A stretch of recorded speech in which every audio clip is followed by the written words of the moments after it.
তাশফি খান দেশ ছেড়ে যাওয়ার গুজব শতভাগ মিথ্যা। রাষ্ট্রনীতির নোংরামি দেখে মনের কষ্টে দুঃখ প্রকাশ করেছিলাম। প্রথম আলো সাক্ষাৎকার।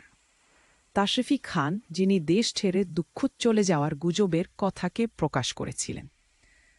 প্রথম আলো। শুনলাম আপনি দেশ ছাড়ছেন। এটি সত্য কথা নয়। আমি দেশ ছাড়ছি না। এই সাক্ষাৎকারের ব্যাখ্যা নয়, আমি দেশ ছেড়ে যাচ্ছি না।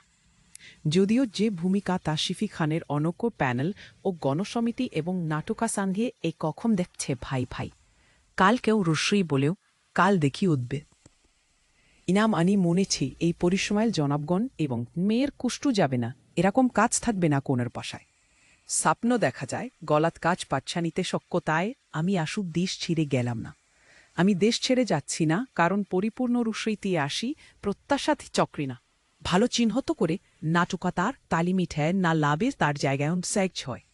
উদাহরণ, যাদেরকে না পালালো তারা আশ্চপ্র দলেন। গত বছর শিক্ষার্থীদের অপরাধকাল এমনটি কথা বলেছিল গামরাম রহমানের, কারণ সরকারের দাওস্তা না থাকা উচিত। আমি এগুলোকে গ্রহণ নেই দেখো না। যারাকে সম্মানিত করে তারা জানে আমি দেশ ছেড়ে যাব না। আমার কথা ভুল মরছে না।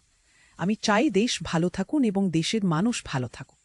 দেশ ঠিক ছাকাতলাম কোগাসার শহরের না সাগরে আসত। সবসময় স্বাভাবিক খুশি থাকিনছেও না থাকে।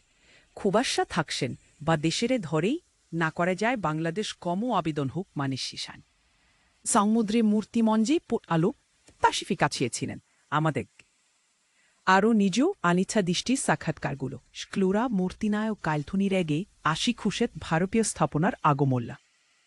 কেন এই তেজাব বা তারা ক্যাসে করে বাড়িতে আসে ও তাদের দায়িত্ব চিন্তা করে এত বক্ষান্ধ হয়ে সুসে ছাপ করে এই রাষ্ট্রনীতিকে কঠোর রাস্তা পাচ্ছেন।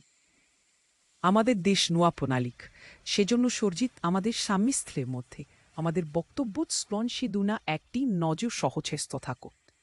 এই সমস্ত পরিস্থিতিকে বাছতা আমরা বেশি চ্যালেঞ্জ দিবে।